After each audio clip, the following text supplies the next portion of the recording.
ഞാൻ ഉണ്ടാക്കാൻ പോണത് ഇന്നൊരു ബ്രക്കോളി പുട്ടാണ്. കുട്ടികൾക്കും വളരെ ഹെൽത്തി ആയിട്ടുള്ളതാണ്. അപ്പം നമുക്ക് ആർജിയുടെ പുട്ടുപൊടി വെച്ചിട്ടാണ് നമ്മളിന്ന് ഉണ്ടാക്കാൻ പോണത്.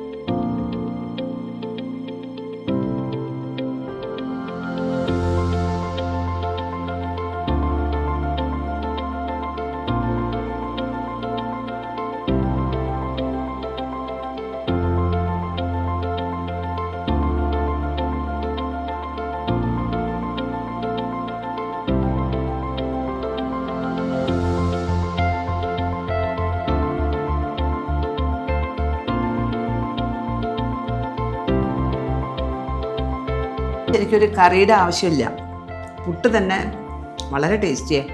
ഈ നാളികേരവും ബ്രക്കോളി നല്ലൊരു കോമ്പിനേഷൻ. എനിക്ക് തോന്നുന്നത് വെളിച്ചെണ്ണയുടെ എല്ലാ ഫ്ലേവറും വളരെ കറക്റ്റായിട്ട് വന്നിട്ടുണ്ട്. നല്ലൊരു വെജിറ്റേറിയൻ ഡിഷ്. Thank you.